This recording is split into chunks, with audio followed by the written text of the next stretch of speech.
session continues on, we should relabel it now, thanks to Dennis. It's maybe changing for the planet rather than changing the planet.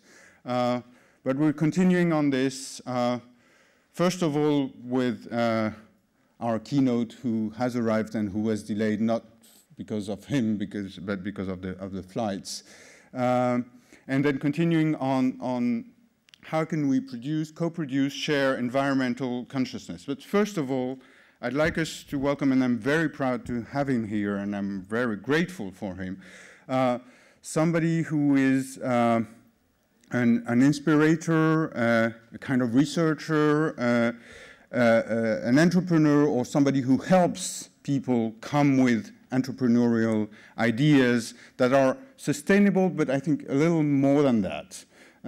So please help me welcome Gunter Pauli.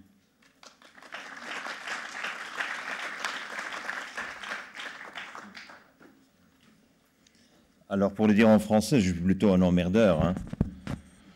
J'aime bien emmerder les gens. Parce que quand les gens sont à l'aise dans des fauteuils comme vous l'avez, alors vous vous endormez. But I was going to speak in English, that's right. I forgot about that.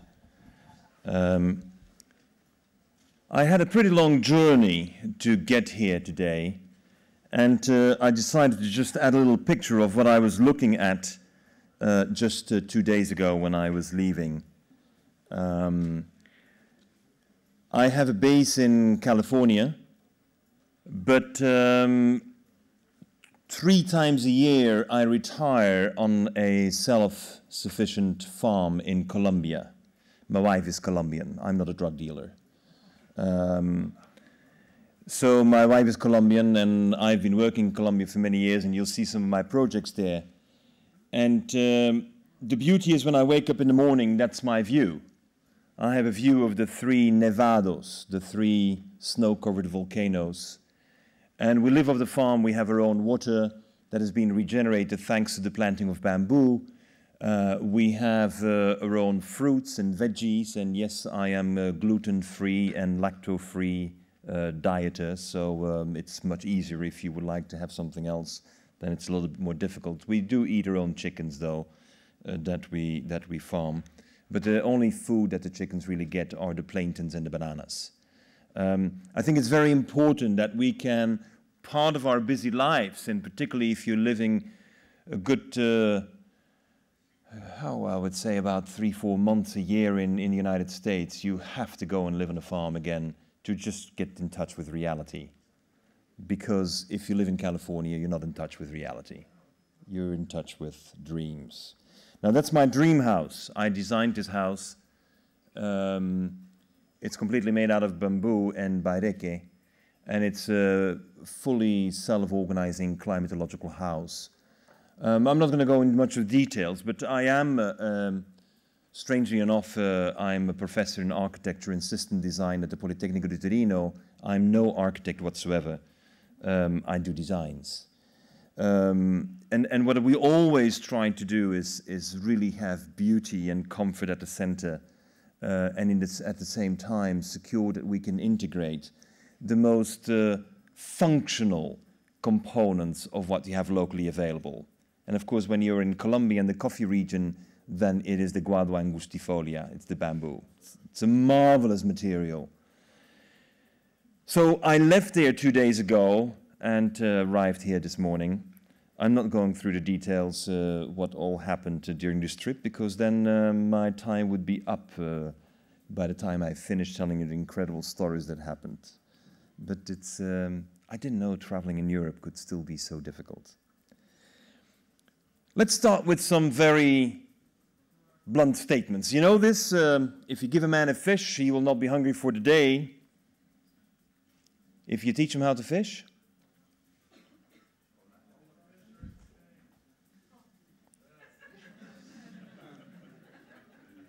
this is the problem. This is the core of the problem, that we think the wisdom of the past is going to take us to the future. Forget it. It's not going to work. The wisdom of the past is going to get us more into trouble. And this is one of the most important reasons why you have to go through a fundamental shift in thinking and acting. And as a father, I think I share with all of you what parents share, is that we want their kids to have it better than we ever had. I think there are very few parents who want their kids to be worse off. So if we really have as an objective, then we need to create pathways for the children to imagine a different future. Because if we're only teaching what we know, then our children can only do as bad as we're doing. And let's not think we're doing good. We're still in the mode of operating, of doing less bad. And doing less bad is still bad. It's very amazing, we have a double moral in our society. If I'm a thief and I'm stealing and the police catches me and I'm being brought before the judge, and I will say to the judge, but I promise I will steal less. What do you think the judge will say? Forget about it. In jail. Serve your time. And here comes the businessman who's been polluting with mercury and with lead, and then he says, I'm going to pollute less. And you guess what we do with him? We give an environmental award. I don't get it. How come we can operate on a totally double moral whereby stealing less is castigated and polluting less is applauded? You can't pollute. There's no one who can claim that they only do a little bit of dioxin. It's like a little bit of cancer. It's like being a little bit pregnant. I wish you good luck. You're pregnant or not. You have cancer or you don't. And so don't tell me you have just a little bit of lead or a little bit of mercury. I cannot accept the design of a lamp that is so-called an energy-efficient lamp, and it saves you 5 times energy even before, but you got to tolerate the mercury. That is no solution. That is the type of compromises that we've been willing to make that doesn't get us forward. In 1991 in Korea, actually, I published an article that called for a business model that would achieve 0 emissions, no more waste, nothing in the air, nothing in the water, nothing in the soil. And I was very fortunate that the Japanese government had just obtained in 1993 the mandate to organize the COP meeting in Kyoto, which then became the meeting known for the Kyoto Protocol. And the Japanese government had put together 82 professors from the top universities of Japan, and they were looking for an entrepreneur, a business person, who would lead the group, taking the science and translating it in the business model. And I had, just 2 years before, created this factory called Ecover. Anyone knows this company? I hope you don't use the products. Now let me explain you why. I mean, I was able to bring the team together that would design a detergent, a soap, that is biodegradable. 3,000 times faster in biodegradability than the standard on the market sold to you by Procter & Gamble or Unilever. And at the same time, I constructed a factory that in itself was biodegradable. The whole factory after 25 years could be dismantled and most of the parts would be reused. In 91, I was paying my workers €0.50 a mile to ride the bicycle to work. And I tell you, Belgians, even when it rains and snows, for €0.50 a mile, we ride the bicycle, even in the wintertime. The Belgian government sued me because I refused to pay the social security taxes on it. Because the whole logic was that if you drive a car, then you have an expense, and you can reimburse the expense, even if you're polluting. But if you ride a bicycle, then you make your body healthier, and you don't have an expense, so whatever you pay to the person who was riding the bike is considered income. And so the Belgian government condemned me, and of course I lost in court, but I won in the hearts. And Belgium in '94 became the first country in the world to have a tax deduct for riding the bike to work. Sometimes you got to be an emmerdeur. sometimes you have to be a nuisance, because nothing will change unless you are prepared not to be the popular person. And this is very important. The whole system design, the whole shift that we're seeing also requires a design of a change of our social behaviors. And that's something that you will see throughout my presentations as well.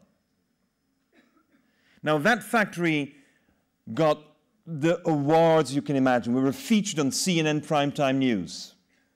The United Nations invited me in '92 to come to the Rio conference.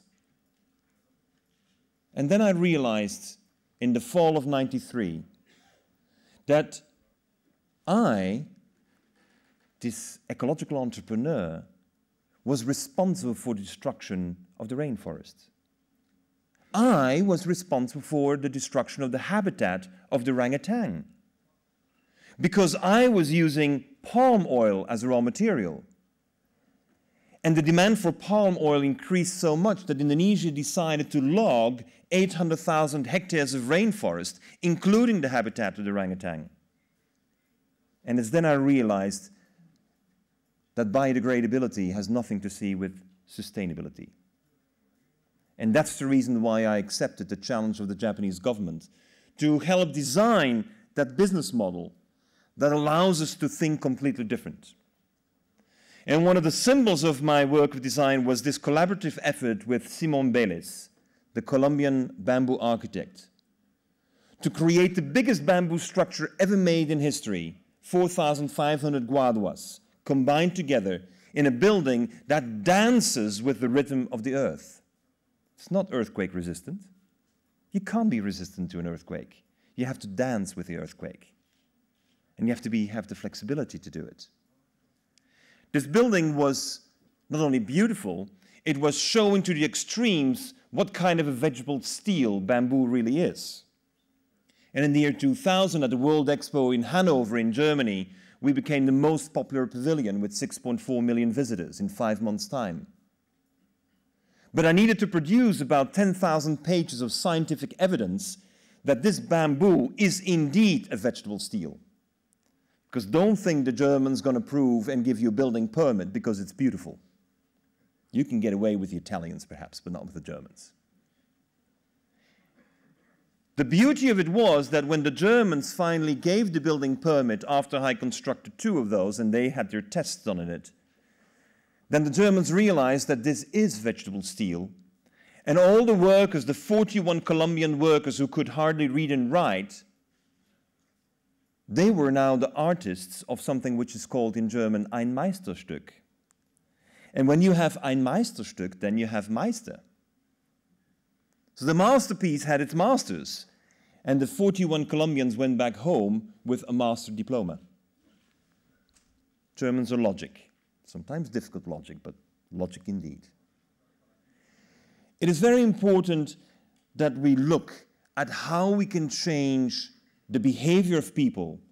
And the beauty of it was that when Ellen McPherson visited the pavilion and decided to have that building on Moustique, and Mick Jagger wanted to have the same one, and then of course Richard Branson wanted to have it, we're slowly but steadily changing completely the impression people have about bamboo in the third world.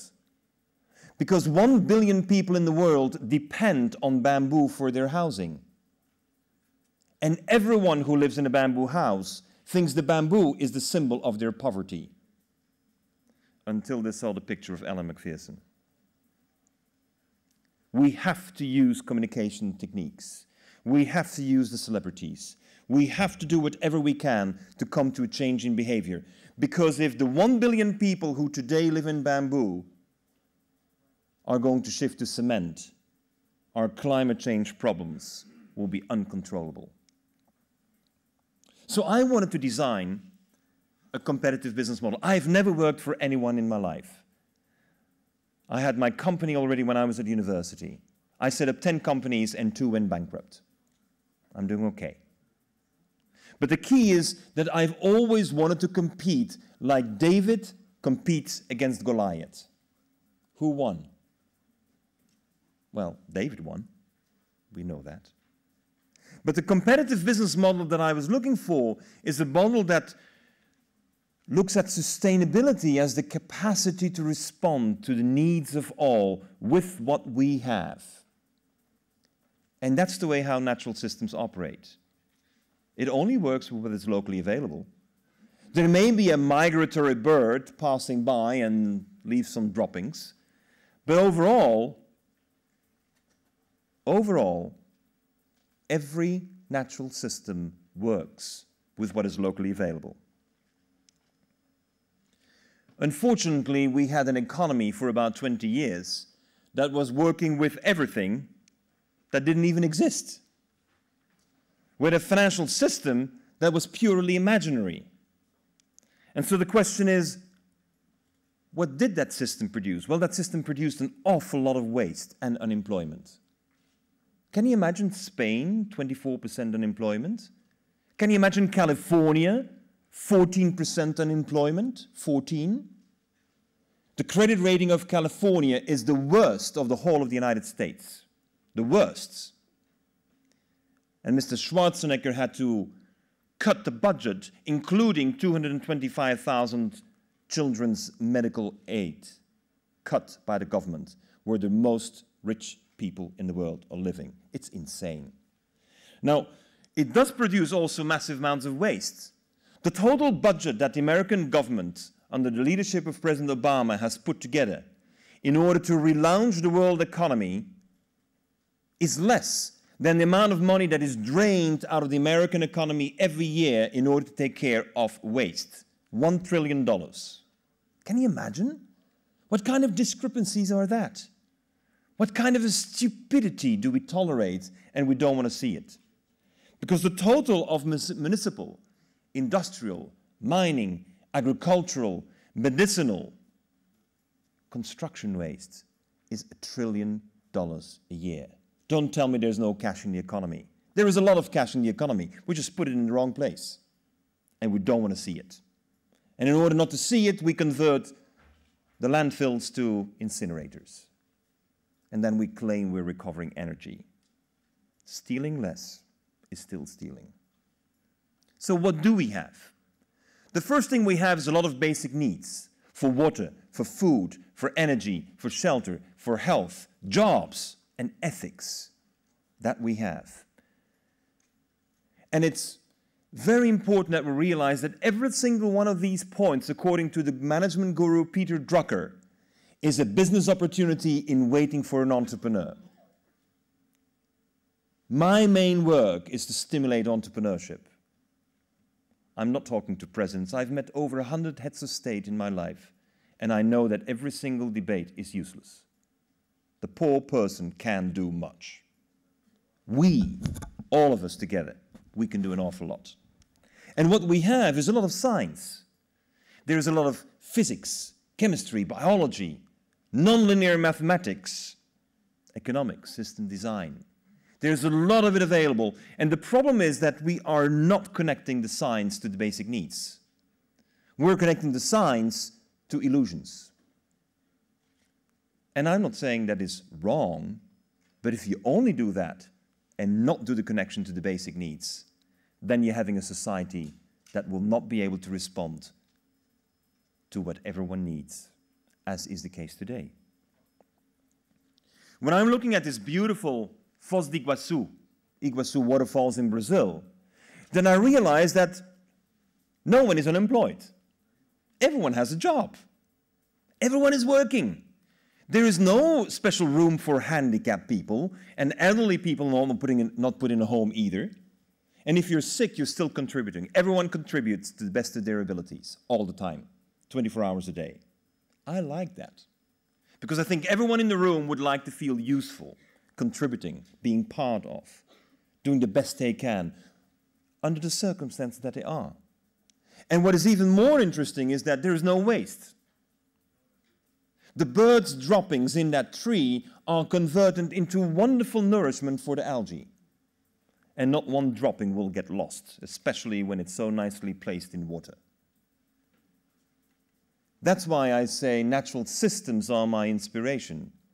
No jobless, no waste. I like that.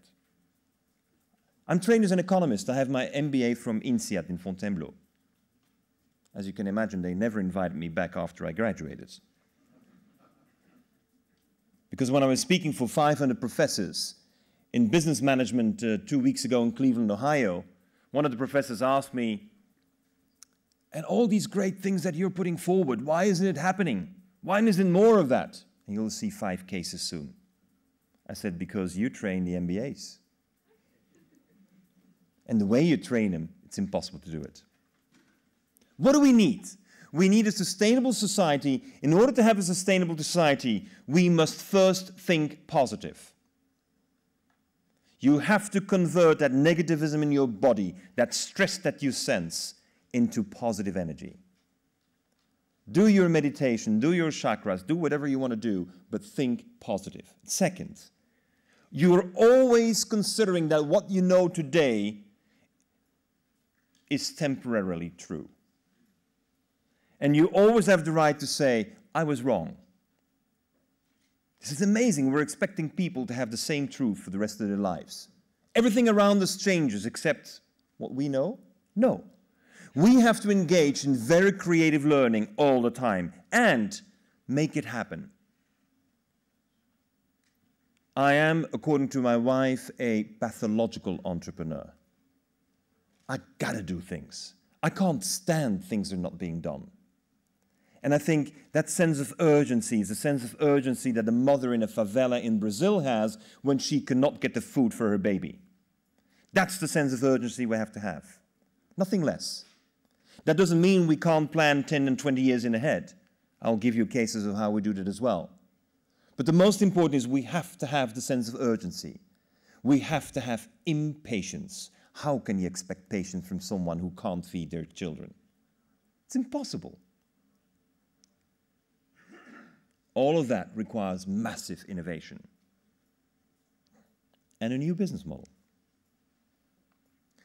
The core business, core competence model that the MBAs are learning, they're getting brainwashed all the time in the marketing strategy, in the finance, in the supply chain management. Everything is turned around core business, core competence.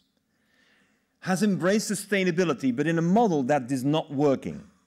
The sustainability model that is proposed is a model whereby you invest more, you save some money, and then you can pay back. It ain't working. There's no cash available. No one is doing that today. And they didn't do it before either. And actually, you should never propose something like that because it's totally counter to the principles of evolution. Evolution proposes that we should, first of all, be very careful when we see species emerge, never to have collateral damage. I got to remind you, my factory, biological products, renewable energy, sound policy for transportation, but destroying the habitat of the orangutan. Collateral damage is always tolerated in business. It's unacceptable and it's unethical. And now that we had a crisis in ethics like we could see in New York and elsewhere, it's time to come back to the need for ethics. And ethics means not accepting collateral damage, or if you like to call it, unintended consequences. Under the pretext, like they used to say in German, ich habe es nicht gewusst. What we really need is to see the whole system, because every single species that has been evolving to higher levels of efficiency followed an evolutionary path whereby everyone had to invest less so that multiple benefits would be available, social capital is built up, because everyone is contributing to the ecosystem. We have to go away from the romanticism and the fascination with the genius of one species and understand how everything is connected. And if we don't connect, you will have collateral damage. So, let's get concrete. I'm going to give you 4 cases, relatively quickly, and I'm apologizing that some of it must sound too artificial and not realistic enough. But that's the reason why I'm here today and tomorrow. So if you want to discuss it in further details, I'm happy to do it. And I call it nature's MBA. How would nature actually teach a master of business administration. And the first thing you would learn from nature is that nature would say, substitute something with nothing. Now that sounds like a crazy proposal. How could we ever imagine that? Well, natural systems, because they're always looking for higher material efficiencies, for doing more with less energy, natural systems actually do it all the time. Let's ask ourselves the questions. How do natural systems generate electricity every day? Certainly not with petroleum, and not with photovoltaic cells.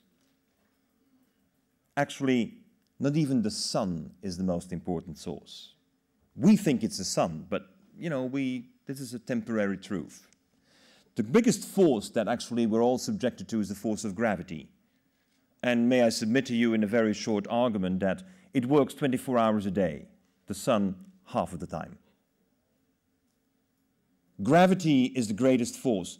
But fortunately, or unfortunately, or strangely, whatever you want to call it, when we go to school, we only learn how the apple falls down from the tree.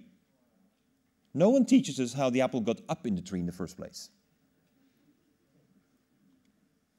Now, may I submit to you that if you do not know how the apple got up in the tree, what's the use of knowing how it came down?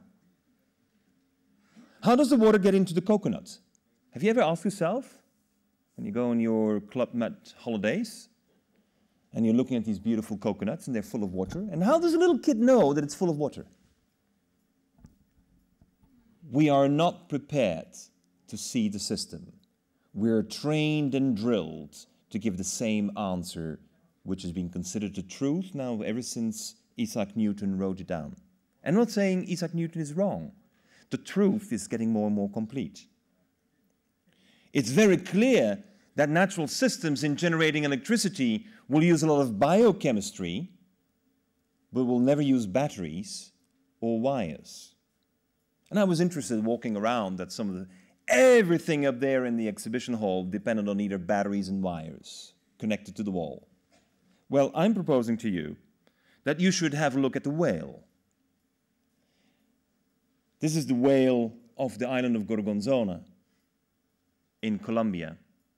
Now that whale jumps out of the water and in the meantime is pumping blood, 1,000 liters per pulse with 6 to 12 volts. I would say in French, chapeau. Chapeau. Because any of you being a mechanical engineer would know that pumping 1,000 liters every pulse for 80 years without maintenance is a pretty good job.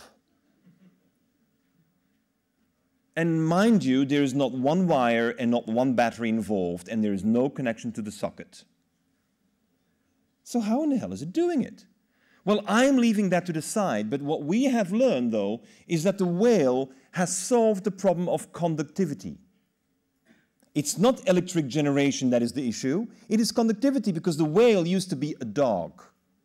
And the whale used to live on land, and for some reason decided to go back to the sea. The dog's heart is 1,000 times smaller. And the coordination of the bumping of the heartbeat, has to be exactly the same for the heart of the whale as for the heart of the dog, meaning conductivity had to increase 1,000-fold. And when you understand how the whale resolved that issue, then you can design products without batteries, like this electrocardiogram. This is an EKG. Have any of you ever been into the hospital and got all wired up? And then for 2 minutes you pay 700 euros and the doctor looks at it and you pay him another 700 euros, or your insurance does. And then you have an EKG, electrocardiogram. This little patch will give 24 hours of electrocardiogram information without battery, without wires. No Bluetooth. Forget Bluetooth. Bluetooth is the gas guzzler. It's the Hummer of the communication equipment. You know the Hummer cars, right? I mean, they're out. Bluetooth is so energy intensive, it limits you. And therefore, we set forward as a design principle that you have to design everything you do without batteries. Now, guess how your hearing aids are looking like now? How your cell phone looks like. And then you get the work of Dr. Jorge Reynolds, who's been monitoring whales for 35 years in the Pacific Ocean. Then he will see how actually the conductivity in the whale's heart, around the whale's heart, can be used to substitute the pacemaker. So instead of tearing that chest open and putting a battery in your neck, which is like killing a fly with a sledgehammer, yes, you can do it, but it creates a lot of trauma as well. You actually can now, just with a catheter, insert into your heart a nanotube, and that little nanotube will guide electricity from part of the tissue that's working well to part of the tissue that's not working well. And what's the bottom line of it? Well, the bottom line is that if you have shares in Medtronic, Johnson & Johnson, or Boston Scientific, sell. Because these companies will not be able to charge 50,000 euro anymore for one of these apparatus.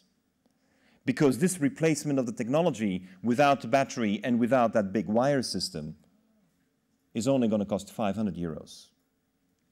And why? Because there's no surgery, no anesthesia, no battery. I have in my book that's upcoming in about 6 months' time, I will have 20 cases of how we redesign business models, eliminating core elements we could not imagine we could do without. That gives you breakthrough innovations. The advantage is that famous institutes like the Fraunhofer Institute in Germany has picked up a lot of that research and is now produced and has produced the first cell phone that works converting the pressure generated by your voice into electricity. So the more you talk, the longer the call. Don't you like that? Today it's not good enough. So they complement the electricity with body heat, because every body is 60 watt an hour. And 60 watt an hour, that's more than you need to power a cell phone. And the combination of body heat plus the piezoelectric power generated by the force of your voice is allowing you to power your cell phone for over 200 hours. That's what I call innovation. That's real stuff. Because what is happening, that we now, since we're not relying on those batteries anymore, we now can do metals without mining or smelting. Wasn't there something like climate change looming around us? Now, if you eliminate the battery, you eliminate the mining, you eliminate the smelting, you eliminate all of that chain, that supply chain management that is so heralded by businesses, you eliminate it. That's why when you have no experience and no money, you can compete with these guys. Because if you have experience, you'll do it with a battery. And then you get these innovations from Rob Cooley and Henry Alinsky, who just by chelating, like the bacteria do, will shred your cell phones and the other 400 million tons of electronic waste that we have accumulated by now. They will shred it all into 70 microns and will separate it at ambient temperature. You know how we do it now? We smelt it and we evaporate metals. You know how hot it must get for evaporating cadmium and lead and chromium and all of those? You go over 3,000–4,000 degrees.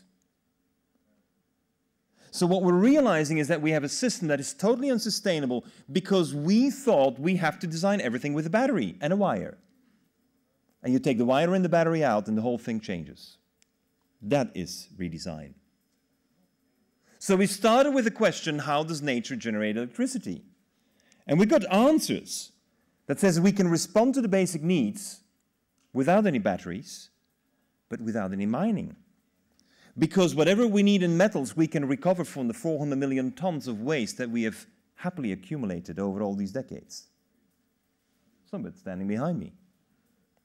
And we can cut carbon emissions by 99%. I don't know what these people in Copenhagen are going to discuss in the end of the year in relation to the Kyoto Protocol.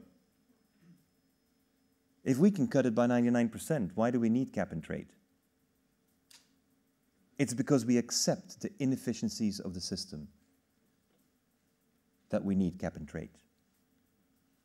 And when you don't accept those inefficiencies of the system, you can really change. And change, massive change, is what we need. Second case.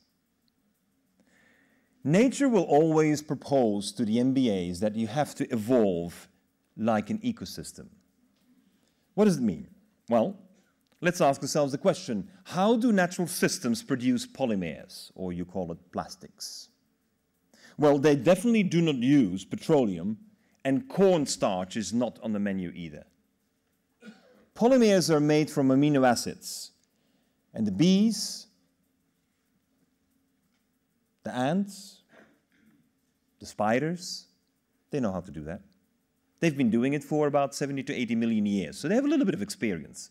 We forget that we are a recent arrival on Earth. We still haven't figured out very well how to do it. That's why we make so many mistakes. Now, when you're able to make polymers like silk, the way those insects do, then you have a revolution in the market of medical devices, which are today relying on titanium. Titanium has become the buzz everywhere all the time. It's titanium oxide for your sun protection factor, it's titanium oxide for your packaging, it's titanium for this and titanium for so. And here we go mining again. Titanium is processed at 3,000 degrees Celsius. The world market for biomaterials like silk is growing at 10% per year. Interesting. And 4 products are already in the market. One is sutures, which is rather easy. Another one is a cartilage repair. It's for your soccer players, your football players who have meniscus problems. They could replace the meniscus with silk, and then on the silk, the meniscus will grow again. Ah, interesting. It's a different approach than we take today. You can even have nerve repair. You create a conduit in which the nerves can reconnect to each other, just using silk.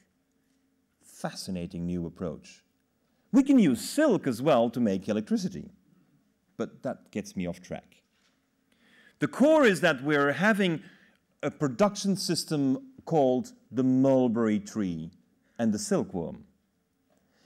Now, the spider that you see is the golden orb spider, and that spider is capable of producing 9 types of silk with different strengths and different purposes, just changing pressure and water content. Now, any of you has ever been to a factory anywhere in the world where they make fibers for textiles? That's all in acids. The spider knows how to do it, just like the mulberry worm. They know how to do it simply with water and pressure. Now, what we've learned is we can imitate this. And Professor Fritz Wollrath, who is the expert in it, has created in Aachen the first manufacturing plant where we're spinning silk the way the spider does. So you see the gut of the spider on one side, and you see the machine spinning it on the other side. And the only thing you need is take the mulberry worm silk, put it back into a gel, which is an amino acid, add pressure, and control moisture content, which is water, and you're generating silk that is as performant as titanium. Interesting. So what am I out to do? I'm out, and I should have changed to Gillette with Bic, of course, but I didn't find a good picture of Bic. One of the biggest nuisances I see in the world, which we don't want to look at, is the razor. We men, we shave ourselves, and of course women sometimes shave themselves as well, hopefully not with this machine. But we're using, on an annual basis, 100,000 tons of stainless steel and titanium to have the pleasure of a clean beard, not be called a barbarian. And we throw it away. 0 recycling of this ever considered. It all goes to the landfill. Now we can make exactly the same function out of silk threads. Because silk can cut through keratin, but silk will never cut through your skin. Interesting. Isn't this one of the problems we sometimes have when we're a little bit too stressed? And there goes the blood. Well, silk can't do that. And if you make it the way it's designed here, You actually roll it like a grass machine. You know the old grass machines? Well, that's the way you cut your beard. And you have about 3,000 little threads going over your beard. And you just go over it, and your keratin will be cut. Now, the reason why I pay attention to this is that we have the opportunity to substitute basically 100,000 tons of stainless steel and titanium with silk, which would mean we eliminate the metals, there's no need for the petroleum and the energy, and we have no landfill. Now, silk is a very interesting product because the world production is only 90,000 tons. And now we would need 100,000 extra tons. Now, why is this so attractive? Because on 1 acre of land with mulberry trees, you can produce 2 tons of silk, but the caterpillar that is producing the silk will also generate 18 tons of fertilizer. 18 tons of fertilizer. And 1/3 of everything it does is carbon sequestration. Oh, so not even carbon neutral. They're fixing the carbon. Now, 5,000 years ago, the Chinese came to the conclusion that they had a population explosion. And there was not arable land to farm. And therefore, they needed to reconquer arid land. And they decided to reconquer arid land with mulberry trees because of the caterpillar that was producing so much fertilizer that allowed to regenerate the topsoil. Silk originally was not the purpose. When you generate silk, you regenerate topsoil. And silk is the byproduct. The empress was sitting under a silk tree, a mulberry tree. A cocoon dropped down in her hot cup of tea, and she wanted to get it out of there. And she started pulling it out, and she had 300 meters of yarn in one cocoon. Now, you can have up to 900 meters of yarn on one cocoon. And silk was born. You have silk, you regenerate topsoil. You have silk, you capture carbon dioxide. Now, what does it mean if we were to substitute that extravagance of our consumption behavior, the razor, with the silk razor? Then we need 250,000 hectares of dry land that is going to be recovered again with mulberry trees. And then we generate 12.5 million jobs. That's the new economy. That is shifting business models. Going from a net sequestration to an excessive release of carbon dioxide into the atmospheres. So the question I asked in the beginning was, how do natural systems generate polymers? And the conclusion is that we now know how to generate topsoil. Isn't this fascinating? This is creative learning. This is the learning that they never do in school. Not at university. This is the learning kids do when they're 2, 3, 4, and 5 years old, and then we stamp it out of their brains, so they will never do it again. Third case, substituting chemistry with physics. I am tired of hearing all these stories about green chemistry. I don't want to know about green chemistry. It's stealing less. Chemistry is chemistry. In natural systems, they will do as much as they can without fiddling around with molecules. Certainly not covalently bound molecules. Chemists in the room? Covalently bound molecules basically means non-biodegradable. You can't degrade them. So how do natural systems then deal with bacteria? Because bacteria is one of those bugs, germs, we want to control because we think we're going to get sick. Well, they never use chlorine or triclosan. They always use, not always, many times they use the vortex. You know the vortex. Every morning when you go to the toilet and you flush, that's it. You know the pressure in the heart, in the center of the vortex, is 800 psi. You know you need nearly a locomotive engine to generate 800 psi. And every toilet flush does it. But we never thought about it. We never worried about it. Why? Because we're so used to use energy, and if they're bacteria, then we just kill them. And we forget that when we kill all the bacteria, we will have killed ourselves as well. Now, the beauty of this vortex is that when you have the genius of Kurt Hallberg, who's from Sweden, and Kurt has developed the nonlinear mathematical model that can predict exactly what pressure will be where in your vortex, then you can have fascinating results. Amongst others, the first commercial product they put on the market is called a real ice machine. Now, what's real ice? Well, it's ice without air. Because if using the force of gravity, you pull water through the vortex, the air will be expelled, and if you have no air, then your water will freeze faster. Any ice rinks in the south of France? Fabulous way of saving energy. 150, 200,000 kilowatt hours a year, simply by using the force of gravity.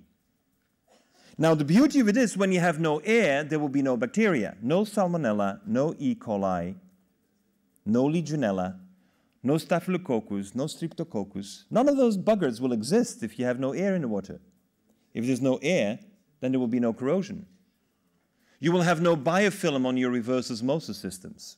If you have big installations for converting salt water into drinking water, you actually will be generating biofilms. And then you flush it with chlorine, so your membranes get affected. Collateral damage, you remember?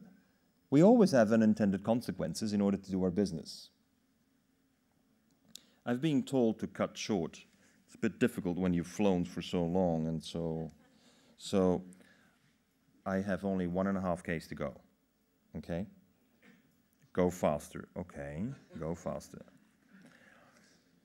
So I'll skip it. That's the fastest way to go. You missed a nice one.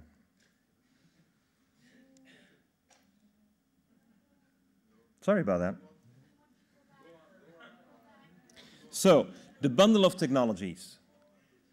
Basically what happened is you can convert carbon dioxide coming from coal-fired power stations with a vortex into water to saturate the water with carbon dioxide, and you saturate it with micron-size air bubbles so that the membrane of the algae can absorb it, and you can generate spirulina massively.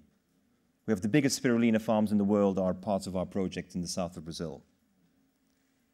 And the first carbon-powered electric generating stations are producing biodiesel from this. Anyway, that was the story. Bundling of technologies. Well, you know, I'm going to go through this very quickly. The problem is that we do not know how the zebra has converted itself in a real source of air conditioning. Ask yourself what is happening with the black, and ask yourself what is happening with the white. And then you realize that this building I've designed with Anders Nyquist is a building that is cooling itself, not because we have insulation on the inside, it's because we take the heat off from the outside. It's the way the zebra does it. We can talk about it later. This school in Sweden is a school where the air is refreshed every 30 minutes without any air pumps. It works like the termites do. This gym is actually a gym that cools the more people are inside. The more people inside, the cooler it gets. Interesting. This is really design. And this black wall, amazingly, Ford Motor Company funded it. This black wall is a heating and a cooling system, fully operational without the need of any air pumps. It's fully based on laws of physics. And the black box on top is a heat exchanger. Natural systems know how to cool and get hot, control humidity. We don't. Cascading nutrients is a very important case for me. Organic waste, we landfill it, we incinerate it. In natural systems, whatever is waste for one becomes food for the other,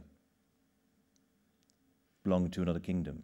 Because if we feed waste to the cow, then we have mad cow disease. So cradle to cradle is correct, on the condition it doesn't go to the same kingdom. Recycling glass doesn't work when the glass companies are the ones who request to take it. So here's a project we have implemented in in Colombia. And again, you probably don't realize that when you have 100% of your coffee beans, the cherry, 100%, that only 0.2% gets in your cup of coffee. 99.8% is wasted. that means that there is a potential of factor 500. Enormous potential, because the coffee cherry waste is a substrate for shiitake. And shiitake mushrooms waste is feed for animals. And by cascading this 3 times, we've generated 1,000 times more amino acids for human consumption. If you buy a cup of coffee for €3, then the farmer will get 1/10 of a cent of a euro. And that means that there is enormous potential to convert the business model into something that's very productive. There are 25 million coffee farms around the world in 70 countries. We've just launched in California 4 weeks ago, Cheetos Blend. And to me, this is very important. Zimbabwe is being boycotted because some people don't like Mugabe. Okay, fair enough. But 90% of the people in Zimbabwe are without a job. And Cheetah was an orphan. And at the age of 7, she lost her mother, never knew her father. The power of the story is that Cheetah today is teaching orphans how to take the waste of the coffee farms and generate food security. We're relaunching the exports of coffee from Zimbabwe by having the waste of the coffee converted to food. So a cash crop for export becomes the basis of food security. Interesting. That's new. But if you have food security, then you eliminate abuse of women, particularly girls, particularly orphans, and you can get control over the sex trade. And it shows you what power you have with your purchasing power when you buy this type of coffee. It means there is no waste, no hunger, no abuse, no sex trade, period. And that's the kind of business models that I see. Now, how many jobs can we generate doing that? 50 million jobs. 25 million farms, 2 jobs per farm. 100,000 inner city jobs. And how much food can we generate? 16 million tons of food, only using the waste that today is dumped in landfills. This is the amazing arrogance of our consumer society. 2 minutes. Sorry. I got to give you good news. This is the project that we started 25 years ago in Colombia. Las Gaviotas. Who knows gaviotas? Thank you. A few people do. This is what happened. Savannah converted back into the rainforest it used to be. Wow. We were told 25 years ago it can be done. And we said, hell with you. We believe it can be done. There's no science. I don't care if there's science. We'll make the science. And today it's the largest mycorrhizal planting program in the world. 25 years ago we started it. We've moved from 11 species to 256 species. Yes, we can regenerate biodiversity. Yes, it is possible. And we've done it. No one has to tell me it can't be done. Now, the new business model that emerges is that within the forests, the tropical rainforest, there are oil-bearing plants. And if you were to use biodiesel from those plants for 25 years, then you will fund, 25 years long, the regeneration of an additional 8 hectares of rainforest. You will have 200 tons of wood, because from the 1,100 trees you plant, 500 have to be taken out. You fix carbon dioxide. After 3 years, you generate your own biodiesel. You create 2 full-time jobs forever. And the question is, what more do you need? Well, I want free water for the local population. And the rainforest generates water. And we sell the water in Bogota to people who are stupid enough to pay $2 a bottle. And then we can give the water for free to the local population. That's what I call the commons. It's possible. We can use the market forces. The value of the land in Gaviotas 25 years later is $3,000 per hectare. We got the land for $1 a hectare. Over 25 years, this is a better return than if you were to have invested in Microsoft for 25 years and held on to it. This economic model makes sense. And therefore, to conclude with my mentor's words, some dream to escape reality. I dream to change reality forever. Mr. Honda, thank you.